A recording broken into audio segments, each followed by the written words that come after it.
వాక్యంలో వచ్చి మనం చిన్న మాట జ్ఞాపకం చేసుకుందాం. యోహాను సువార్త 10వ అధ్యాయము 1వ వచనం చదువుదాం. తర్వాత యోహాను సువార్త 10వ అధ్యాయము 10వ వచనం చదువుదాం. అది గొర్రెల దొడ్డిలో ద్వారమున ప్రవేశింపక వేరొక మార్గమున ఎక్కువాడు దొంగయు దోచుకుని వాడినై ఉన్నాడు. తర్వాత 8వ వచనంలో చివరి భాగంలో ఉంది, నాకు ముందుగా వచ్చిన వారందరూ దొంగలను దోచుకుని వారినై ఉన్నారు. తర్వాత 10వ వచనంలో దొంగతనమును హత్యయు నాశనము చేయుటకు వచ్చును కానీ మరి దేనికి రాడు. నేను గొర్రెలకు జీవం కలుగునట్లును అది సమృద్ధిగా కలుగుటకు నేను వచ్చిందని మీతో నిశ్చయముగా చెప్పుచున్నాను. దేవుని స్తోత్రములు. ఈ దివ్యమైన లేఖన భాగాలు అన్నింటిలో దేవుడు దీవించి ఆశీర్వదించిన దాకా అక్కగారు కూడా మరి నిజంగా నా వాక్యానికి సంబంధించిన పాట, మరి నా కాపరియు నీవే అని పాటలో వచ్చారు. చక్కని పాట. దేవునికి స్తోత్రం. నిజంగా దేవుడికి అట్టు తెలుసో కానీ మరి ఇక్కడ చెప్పబోయే వాక్యానికి సందర్భమైన పాట పాడటం అనేది ఇంకా ఆశ్చర్యం అనిపించింది. నిజమే, దేవుని స్తోత్రము. ఇక్కడ ప్రభు గొర్రెల దొడ్డిలో ప్రవేశింపక వేరొక మార్గంగా ఎక్కేవాడు వాడు దొంగ అని దేవుడే చెప్పాడు. అయితే దొంగోడే ముందుంటాడు. యథార్థమైన వాడి కంటే దొంగోడే ఉంటాడని రాయబడింది. తర్వాత దొంగోడు చేసే పని ఏందో రాయబడింది. వాడు ఏం చేస్తాడు? హత్యయు నాశనం చేస్తాడని రాయింది. కాబట్టి వాడి వంకర రూటు అని చదువుకున్నాం. అదే 8వ వచనంలో నాకు ముందుగా వస్తున్నారు వాడు అని చెప్పాడు. నాకంటే ముందుగా వచ్చేది వాడే అని చెప్పాడు. తర్వాత మరి 3వదిగా 10వ వచనంలో చదివావు. వాడు ఏం చేస్తాడు? దొంగోడు వస్తే ఏం చేస్తాడు అనేది అక్కడ రాయబడింది. వాడు హత్యయు నాశనం చేయడానికి వస్తాడు అని రాయబడింది అక్కడ. అయితే మనం కొన్ని విషయాలు అదే దేవుని వాక్యంలో నుంచి మరి మనం తెలుసుకోవాలి. ఎందుకంటే పౌలు పత్రికలు రాసేటప్పుడు మాట అన్నాడు, మనం సాతాను తంత్రములు ఎరగని వారని కాము, కాబట్టి జాగ్రత్తగా ఉండాలంటాడు పౌలు. అయితే దొంగోడు వచ్చినప్పుడు ఏం దోసుకుంటాడు అనేది కొన్ని విషయాలు నేను మీకు జ్ఞాపకం చేస్తాను. దొంగోడు వచ్చినప్పుడు ఎంత నష్టం జరిగిందంటే కాని విషయాల్లో మనం చూస్తాడు సాతాను. అదే దొంగ అంటే సాతానుడే. సాతాను తాను మనల్ని కాని విషయాల్లో అన్నమాట కేవలం మనల్ని వాడు క్రైస్తవులైనటువంటి మనల్ని దేవుని బిడ్డలంగా అనుకుంటున్నటువంటి మనల్ని మరి వాడు ఏం చేస్తాడు తెలిసిన, మనల్ని ఆత్మీయంగా కొట్టాలంటే వాక్యంతోటే కొడతాడు. వాడు వేరే దాంతో కొట్టడు. బైబిల్లో ఉన్న వాక్యాలతోటే కొడతాడు. ఇప్పుడు నిజంగా వాక్యం ఎలా చెబుతుంది కదా, నేను ఎలా చేయలేకపోయాను అని చెప్పేసి అట్లాగూ మారిపోయే అవకాశాలు మరి ఎక్కువగా ఉంటుంది. కాబట్టి మనం కొన్ని విషయాలు సాతాను మోసాలు అనేది నేను కొన్ని విషయాలు ఎలాగ చేస్తాడంటే గలతీలు పత్రిక పౌలు రాసేటప్పుడు వాళ్ళు సాతాను చేత ఎలాంటి మోసంలో ఉన్నారనేటువంటిది కొన్ని విషయాలు అక్కడ నేను సిద్ధపడ్డాను. ఇంకా వాక్యం చూసుకుంటే సాతాను ఏం చేస్తాడు వాడు మా దగ్గరికి వచ్చేది చూసాను. దాంట్లో ఉన్నాయి, దాంట్లో చాలా ఉన్నాయి, సంగతులు ఉన్నాయి, కొన్ని సంగతులు పడిస్తే సాతాను వాటి దొంగడు వచ్చినప్పుడు ఆ దొంగ ఏం చేస్తాడు అని అంటే నిజంగా కలిసి 1:8 చదివితే 7వ చదివితే అది మరి ఒక సువార్త కాదు కానీ క్రీస్తు సువార్తను చెరపగోరి మిమ్మల్ని కలవరపరచువారు కొందరున్నారు. వస్తే వాడు క్రీస్తు సువార్తను అనమాట ఆల్రెడీ పౌలు మంచి సువార్త ప్రకటిస్తున్నాడు. అయితే అక్కడ ఇంకో గుంపులు వేసారు, అది వేరొక సువార్త అన్నాడు. ఇక్కడ భిన్నమైన సువార్త అన్నాడు. ఇక్కడ భిన్నమైన సువార్త అంటే అది విశ్వార్త కాదు అది. అయితే సాతానుడు ఏం చేశాడంటే ఈ గలతీయ ప్రజల్లో సువార్తను వాడు దొంగిలించి వాళ్ళలో వాడు కలవరాన్ని పెట్టాడు. ఇదే చూడు, మీరింత త్వరితముగా తిరిగిపోవటం నాకు మరి ఆశ్చర్యంగా ఉన్నది అని 6వ వచనంలోని ఆ క్రీస్తు సువార్తను చెరపగోరి మిమ్మల్ని కలవరపరచువారు కొందరున్నారు అన్నాడు. అంటే సాతాను కలవరాన్ని మనలో పెట్టి మనలో ఉన్న సువార్తను వాడు దొంగిలించాడు. చూసావా? మరి చూసావా? ఇంక మనం ఇంకేం చేయగలుగుతామని చెప్పండి దేవుని పని. కాబట్టి వాడు మంచి వాటిని దొంగిలిస్తాడు మన దగ్గర నుంచి. కాబట్టి చాలా మంది ఈ రోజున మనం చాలా మంది చూస్తున్నాం, కానీ సంఘాల్లో సరైన సువార్త లేదు, సరైన పరిచర్య లేదు, ఆ ప్రభు ఆనందింపగలిగినటువంటి విధానాలు సంఘాల్లో లేవు అన్నమాట. మరి అందుకనే మనం ప్రార్థన చేయడానికి కూడుకుంటున్నాం. CCM CCH దేనికి ఇది? దీని ప్రాముఖ్యత ఏంటి? మనం అందరం ఎవరెవరు సహవాసాలకు చెందిన వారమైనా మనం అందరం కలిసి మరి ఈ టెక్నాలజీ ద్వారా మనం వాళ్ళ కోసం ప్రార్థన చేయాలి. చాలా మంది సాతాను మంత్రాలతోటి సాతాను యుక్తులు జిత్తులతోటి సువార్త జరుగుతుంది ఈ రోజున. ఆ మోసం నుంచి వాళ్ళు బయటకు పడాలని మనం ప్రార్థన చేయాలి. రెండో అధ్యాయం, గలతీ రాసిన పత్రిక 2వ అధ్యాయం నుంచి 4వ వచనం చదువుతామంట. 4వ వచనం, మనం దాసులుగా చేసుకున్న వాళ్ళని క్రీస్తు యేసు వలన మనకు కలిగిన మన స్వాతంత్ర్యమును ఎగువ చూసుటకై రహస్యముగా తేబడి దొంగతనముగా ప్రవేశించిన కపట సహోదరుల వల్ల జరిగింది అనమాట. వాడు ఏం చేశాడు? మరి రహస్యంగా తెచ్చాడు కొంతమందిని. వాళ్ళలో కూడా దేవుని కార్యాలు లేవు. వాళ్ళు రహస్యంగా తేబడి దొంగతనంగా ప్రవేశించిన కపట సహోదరులుగా వల్ల జరిగింది. వీళ్ళు దేవునికి దాసులుగా ఉండాల్సినటువంటి వాళ్ళు సాతాను దాసులుగా మారిపోయారు. ఇక్కడ ఈ మోసం జరిగింది. దేవుడు వాళ్ళని మరి ఉన్నతమైన దేవ దర్శనానికి, దేవుని యొక్క కార్యాలకు వాళ్ళని ప్రత్యేకించి మరి సువార్తగా ఎన్నుకున్నాడు. అదే 2వ వచనంలో చెబుతాడు పౌలు. ఇక్కడ సువార్త వారికి ప్రత్యేకముగా ఎన్నికైన వారికి విశదీక పరిస్థితి అయినను నాతో కూడా ఉన్న అతడు సున్నతి పొందుటకు బలవంతం పెట్టలేదు. మనం దాసులుగా చేసుకున్న వాళ్ళని క్రీస్తు యేసు వలన మనకు కలిగిన స్వాతంత్ర్యమును వేగు చూడటానికి దొంగ సహోదరులుగా ప్రవేశించావా? మరి వాడు మనకు దేవునికి ఇష్టమైనవి అవి మనలో ఉండిపోకుండా సాతానికి ఇష్టమైన కార్యాలు మనలో పెడుతున్నారు. దేవుని కార్యం మనలో ఉండదు కదా. మరి ఇక్కడ ఏమైంది? కపటంగా ప్రవేశించారంట దొంగ సహోదరులు. మీరు ఏం చేశారు? సాతానికి ఇష్టమైనవి పెడుతున్నారు, దేవునికి ఇష్టమైనవి పెట్టలేదు. కాబట్టి మనం దేవునికి ఇష్టమైనవి చేస్తున్నామా, సాతానికి ఇష్టమైనవి చేస్తున్నామా అనే యోచన అనేది అక్కడ వాళ్ళ గ్రహింపులో లేకుండా పోయింది. అందుకని పౌలు 2వ పత్రికలో వార్నింగ్ రాశాడు.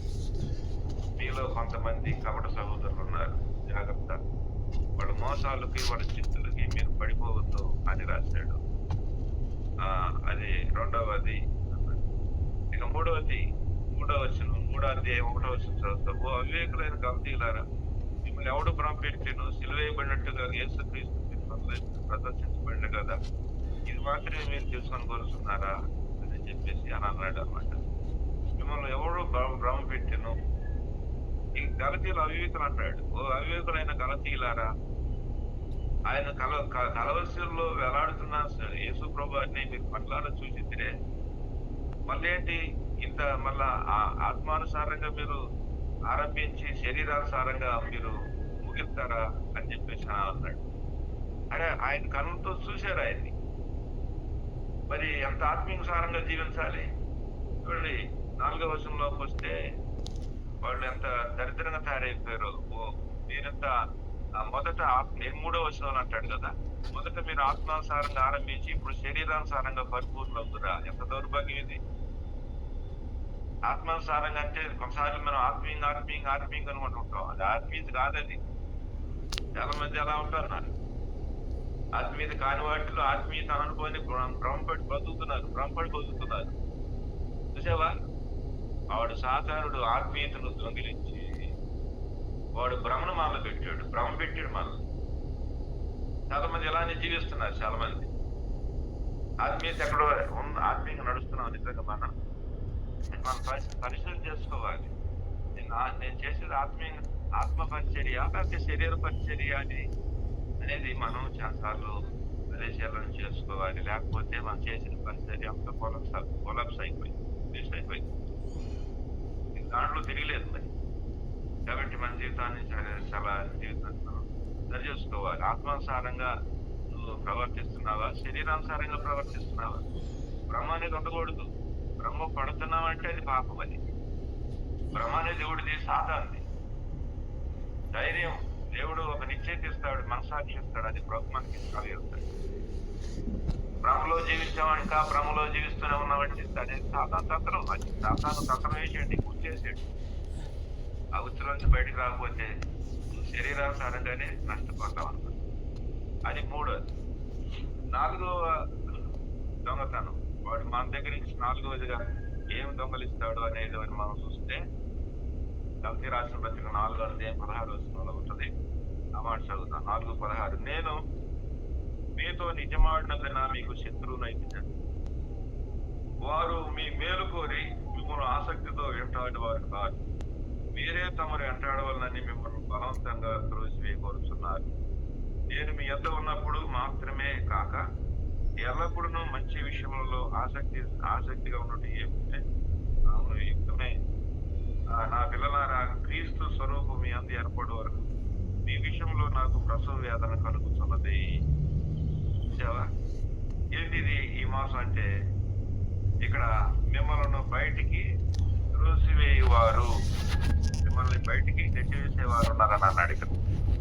చూసావా, క్రీస్తులో నుంచి ఆసక్తికరమైనటువంటి విషయాల్లో నుంచి మిమ్మల్ని బయటికి త్రోసివేయగారు. కింద అది ఫుట్ నోట్ లో ఏముందంటే ఆరేసి మూసేసేవాళ్ళు అన్నమాట. అంటే ఏంటి 4వదిగా ఏంటంటే ఏంటంటే మీ మేలు కోరేటువంటి వారు కాదు, ఆసక్తితో మీ మేలు కోరమాట. సాధారణ ఎప్పుడైనా మనతో మేలు కోరతాడా? ఆడు మేలు కోరడు, ఎప్పుడైనా కీడే కోరతాడు. ఈరోజు చాలా మంది మేలు చేసేవాళ్ళు లేరు ఇక్కడ. ఆ గలతీల్లో సంఘంలో మేలు చేసేవాళ్ళు కనపడలేదు పౌరుకి. కాబట్టి వారు ఆసక్తితో మీ మేలు కోరి ఆసక్తితో మిమ్మల్ని వెంటాడేవారు కాదు, మీరే తమను వెంటాడవాలని మిమ్మల్ని బయటకు కోరుతున్నారు. నేను మీ వద్దకు వచ్చినప్పుడు మాత్రమే కాక ఎల్లప్పుడూ మంచి విషయాల్లో ఆసక్తిగా ఉండుట యుక్తమే. నా పిల్లలారా, క్రీస్తు స్వరూపం మీ అందు ఏర్పడే వరకు నాకు మరలా ప్రసవేదన కలుగుతుంది. చూసావా, వాళ్ళని అంటే ఒకసారి జన్మించారు వాళ్ళు, మరలా జన్మించే అనుభవంలోకి వచ్చారు వాళ్ళు.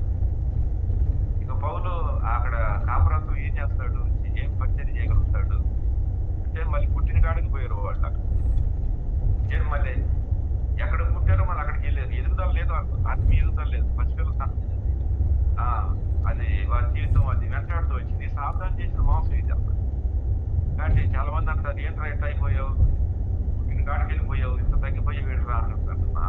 వాస్తవమే, నువ్వు నిజంగా జన్మిస్తే నువ్వు నీలో ఎదుగుదల, ఆ స్పిరిచువల్ గ్రోత్ అనేది కనపడాలి.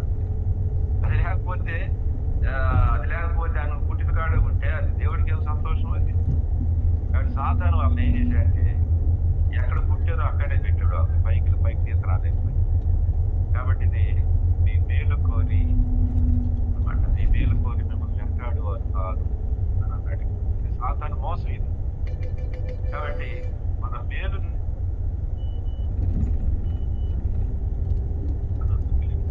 దేవుడు మనలో మేలు పెడితే ఆ మేలు మనకు పెడితే ఆ మేలు వాడితో తెలిసి వాడిలో ఉన్న దరిద్రం మనలో పెట్టాడు. అందువల్ల మనకి ఇంకా ఎదుగుదల లేనటువంటి ఆ స్పిరిచువల్ గ్రోత్ అనేది కనపడదు కదా. కాబట్టి మోసం అనేది జరగకూడదు అనే దేవుడిని మనం ప్రార్థన చేయాలి. గలతీ రాసిన పత్రిక 5వ అధ్యాయం 7వ వచనం చదువుతారు. 5వ అధ్యాయం 7వ వచనం చదువుతున్నాను, చూడండి. మీరు బాగుగా పరిగెత్తుతుంటే సత్యమునకు విధేయులు కాకుండా మిమ్మల్ని ఎవడు అడ్డగించను. అడ్డగించేవాడు సాధారణ. ఇక్కడ మరి వారు మీరు బాగుగా పరిగెత్తుతుంటే సత్యములో పరిగెత్తుతున్నారు మీరు. అయితే బాగుగా పరిగెత్తేటువంటి వారి జీవితంలో ఏముంది, అడ్డం వచ్చేసింది. అడ్డం మేము సత్యమునకు విధేయులు కాకుండా మిమ్మల్ని ఎవడు అడ్డగించాడు? కాబట్టి సత్యాన్ని వాడు లాగేసేసుకొని వాడిలో ఉన్న అడ్డంలో ఆటంకాలు మనలో పెట్టాడు. అడ్డం అంటే దీన్ని ఏమంటారంటే అడ్డగించేవాడు.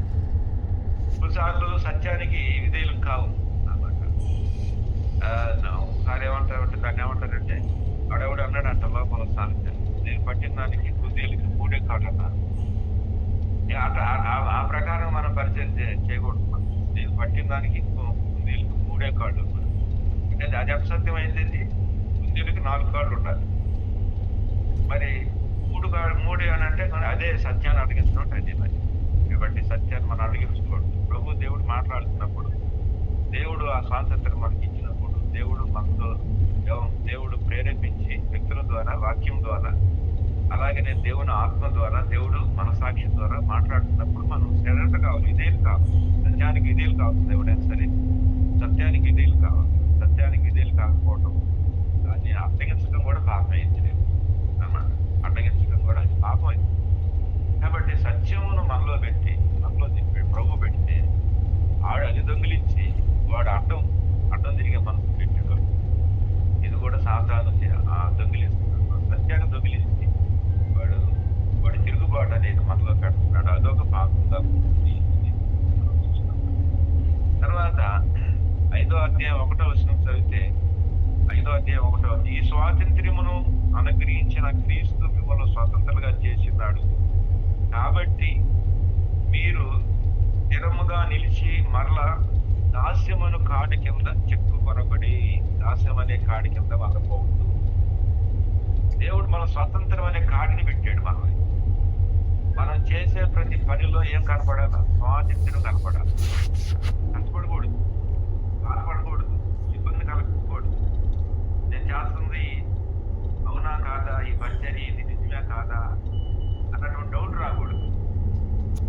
దేవుడు పరిపూర్ణమైన స్వాతంత్ర్యం దేవుడు మనకి ఇచ్చాడు. దాంట్లో ఎంత ఆనందం ఉంటుందని చూసుకుంటే ఆనందం. కానీ మళ్ళా వాడేం చేశాడు? ఈ స్వాతంత్ర్యాన్ని వాడు దొంగిలించి వాడిలో ఉన్నటువంటి దాసత్వం మళ్ళా పెట్టేశాడు. దాస్యమయ్యే కాడి కిందకి మనం వెళ్ళిపోతున్నాం. మళ్ళా ఆ కాడి కిందకి వెళ్ళిపోతున్నాం. దేవుడు ఆ కాడి వద్దురా బాబు నీకు అని చెప్పేసి దేవుడు బయటకు తీసుకొస్తే మళ్ళా కొంతమంది అక్కడికి వెళ్ళిపోతున్నారు. స్వాతంత్ర్యం కోల్పోతూ ఉన్నారు. కాబట్టి స్వాతంత్ర్యాన్ని కోల్పోయి మరి దాస్యం అనే కాడి కిందకి వెళ్ళిపోతున్నారు చాలా మంది. అది మనం ప్రార్థన చేయొద్దన్నది, ప్రార్థన చేయాలి తప్పదు. మనం తర్వాత ఇంకొక మాట చివరిగా ఇంకొక మాట జ్ఞానం చేస్తుంది. గలతీ రాసిన పత్రిక 6వ అధ్యాయం 13వ వచనం చూస్తే, గలతీ 6:13 చూస్తే ఏముంది అంటే ఇక్కడ, అయితే వారు సున్నతి పొందిన వారైనను ధర్మశాస్త్రమును ఆచరింపరు, తాము శరీర విషయములో అతిశయించు నిమిత్తం మీరు సున్నతి పొందవాలని కోరుచున్నారు. అయితే మన ప్రభువైన యేసుక్రీస్తు సిలువ యందు తప్ప మరి దేని యందు నాకు అతిశయించుట దూరమవును గాక. వారు శరీర విషయములో అతిశయిస్తున్నారు. ఇక్కడ ఒక ధర్మశాస్త్రం ఉంది, మాకు విధులు ఉన్నాయి, మాకు తిథులు ఉన్నాయి అని చెప్పేసి మరి సున్నతి అని తర్వాత ఏవేవో వాళ్ళ శరీర సంబంధమైనటువంటి విషయాలన్నీ అడ్డం పెట్టుకొని, అయితే వాటిలో కూడా ఆత్మీయంగా లేరు వాడు. అయితే ఏమైందంటే వాళ్ళ శారీరకంగా, అయితే పౌలు ఏమంటున్నాడు, అయితే మన ప్రభు అయిన యేసుక్రీస్తు సిలువ యందు తప్ప మరి దేని యందు నాకు అతిశయించుట నాకు అది దూరమవును గాక, అది నాకు దూరమవును గాక. దానివల్ల నాకును లోకమునకు నేనును సిలువ వేయబడి ఉన్నాను అంటారు. మరి సిలువ యందు కాకుండా నువ్వు దేని యందు అతిశయించినా అది ఏమైందంటే అది పాపం అంటాడు పౌలు. ఈరోజు దేంట్లో అతిశయిస్తున్నాం మనం అనేది చాలా అర్థం చేసుకోవాలి. మనం దేంట్లో అతిశయం ఏంటి అసలు, దేంట్లో అతిశయిస్తున్నాం? పౌలు అంటున్నాడు, నాకు శారీరకమైన విషయాల్లో నేను దేంట్లో అతిశయిస్తున్నాను, అది పాపం. సాతాను చేసిన ఇక్కడ మోసం ఏంటంటే శారీరకమైన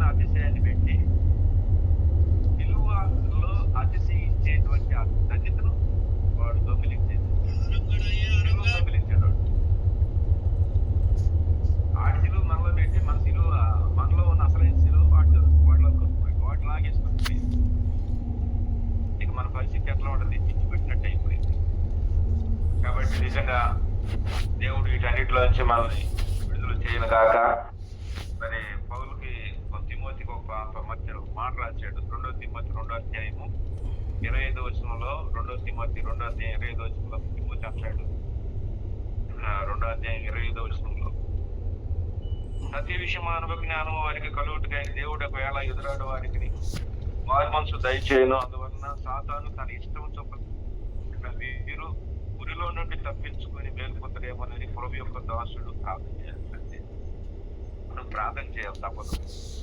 వాడు చెంప నుంచి బయటికి రావాలి. వాడు మన దగ్గర ఏదైతే దొంగిలించాడో మళ్ళీ తిరిగి తీసుకోవాలి. అవి తీసుకోవాలంటే అట్లా ఈ రోజున ఒకడు ఏదైనా మన పేరు మీద ఉన్న పొలాన్ని వాడి పేరు మీద రాసేసుకున్నాడు అనుకోండి, అవి తీసుకోవాలంటే కోర్టుకి వెళ్ళాలా, మరి రసీదులు తాకీదులు ఏవో పెట్టాలా, గందరగోళం. అది వస్తాయో రావో కూడా తెలియదు. కానీ దేవుడు వాక్యం చెబుతుంది, మన దగ్గర సాధారణుడు దొంగిలించినటువంటి ఈ విషయాలు మనం జాగ్రత్తగా మనం వాటిని తీసుకోవాలి. లేకపోతే నువ్వు లాస్ట్ లో చివరి దశ చాలా హీనంగా ఉంటుంది, నవరంతో చచ్చిపోతావు. దేవుడు ఇచ్చిన పని లేకపోతే, దేవుడు ఇచ్చిన కార్యాల్లో ఉండకపోతే, దేవుడు నీకు నీ చేతులు పెట్టి వైపు కాపాడుకోలేకపోతే నీ అంత్యదశ మరి హీనంగా ఉంటుందని. కాబట్టి చివరిలో మనం ఆనందించాలి, మన పరిచయంలో ఆనందించాలి, మన పనిలో ఆనందించాలి, మన ప్రార్థనలో ఆనందించాలి. దేవుడు మనకి ఏవైతే ఇచ్చాడో అవన్నీ చివరి వరకు మనం కాపాడుకోవాలి. ఒక ఇంట్లో 10 నాణ్యాలు ఉన్న స్త్రీ ఒక నాణ్యం పోతే అది జాగ్రత్తగా వెతికి దీపం వెలిగించి చీపురు తెచ్చి ఊడ్చి కూర్చొని మొత్తం అదంతా కెలికి అది దొరికే వరకు అది కెలుగుతా వచ్చిందా. ఎంత ప్రయాసపడింది చూడాలి, చాలా కష్టం అది. కాబట్టి సాధారణంగా మన దగ్గర నుంచి ఏవైతే దొంగిలించాడో అవి తిరిగి మనం పొందటం అనేది చాలా ఇంపార్టెంట్ అన్నమాట. అవి ఆ ప్రకారంగా మనం జీవించకపోతే చివరికి మనకే కలపం అవుతామంట. సాతాను రోమా 16:20 అంటాడు, సాతాను మీ కాళ్ళ కింద నేనే తొక్కిస్తానన్నట్టు ప్రభు అనమాట. తర్వాత సాతాను మోసాలలో నుంచి మనం బయటకు రావాలి. 2 కొరింథీ 2వ అధ్యాయం 11వ వచనం చూస్తే సాతాను వాడి 2 కొరింథీ 2వ అధ్యాయం 11వ వచనం చదువుతున్నాం. అక్కడ అంటాడు, సాతాను మోసాల్లో నుంచి మీరు బయటకు రావాలంటాడు అన్నమాట. నేనేమైనా క్షమించి ఉంటే సాతాను మోసపరుచుకున్నట్లు మీ నిమిత్తము క్రీస్తు సముఖమందు క్షమించి ఉన్నాను. మనం సాతాను తంత్రములు ఎరగని వారం కావు. మనం సాతాను తంత్రాలు ఏం వారం కాదు, ఎరగనటువంటి వారు కాదు. వాడి మోసాలు మనం తెలియనటువంటి వారు కాదు. కాబట్టి వాడి మోసాలు వాడి తంత్రాలు మనం జాగ్రత్తగా కనిపెట్టి ఉండాలి. 7 దినాల్లో మరి ఉండాలి. ప్రధానంగా ఉంటే దేవుడు మన జీవితంలో గొప్ప కార్యాన్ని చేస్తాడు. ఆయన వెలుగు మనలో చూస్తాడు అన్నమాట. 2 కొరింథీ 11 అక్కడే 14లో కూడా మాట ఉంది, మా ద్వారా ప్రతి స్థలము నందు క్రీస్తును గురించిన జ్ఞానం యొక్క సువాసన కనపరుచు ఆయన యందు మమ్మల్ని ఎల్లప్పుడూ విజయోత్సవంతో ఊరేగిస్తున్న దేవునికి స్తోత్రంలో విజయోత్సవంతో ఊరేగిస్తున్న దేవునికి స్తోత్రం అంటాడు. 2 కొరింథీ 11వ అధ్యాయం 14వ వచనంలో నుంచి ఒక మాట చదువు. 2 కొరింథీ 11:14 వచనంలో, ఇది ఆశ్చర్యం కాదు, సాతాను తానే వెలుగుదోత వేషమును ధరించుకుని ఉన్నాడు. పౌలు కొరింథీయులకు చాలా మంది చెప్తున్నాడు ఆ విషయాలు. సాతాను వెలుగుదోత వేషం ధరించాడు. ఆడు ఒక బోధకుడిలాగా, ఆడు ఒక ప్రార్థనా పనులాగా, ఆడు ఒక ఆత్మీయుడిలాగా, ఆడు కూడా ఒక మంచి విశ్వాసిలాగా వాడు వెలుగుదోత చేసుకున్నాడు. కాబట్టి ఇలాంటి వెలుగు దూత, ఆ వెలుగులో ఉన్న వారిని దేవుడు బయటకు తీసుకుని రావాలని మనం ప్రార్థన చేయాలి. అటు గొప్ప ఆధిక్యత దేవుడు మనకి ఇచ్చాడు. దేవుడు స్తోత్రం. మరి మీ అందరికీ వందనాలు. దేవుడి ఈ భాగాన్ని దీవించి ఆస్వాదించి దేవుడు అటు గొప్ప విడుదల మనకి ఆ స్వాతంత్రం దేవుడు మనకి దయచేయాలి. ప్రభు మనకి ఏం పెట్టాడో మనం ఎరుగుదాం. ప్రభు మనకి మళ్ళా ప్రభు వచ్చే వరకు అటు మనం జాగ్రత్తగా భద్రత చేసుకున్నాం. నీ కిరీటమును ఎవడను అంటాడు, నీ కిరీటాన్ని పోగొట్టుకోవద్దు. కాబట్టి వాడు దొంగిలిస్తాడు వాడు వచ్చి. కాబట్టి అవి మనల్ని జాగ్రత్తగా మనం కాపాడు. అటు గొప్ప గొప్ప దేవుడు మనకు దయచేయాలి. ప్రైజ్ అందరికీ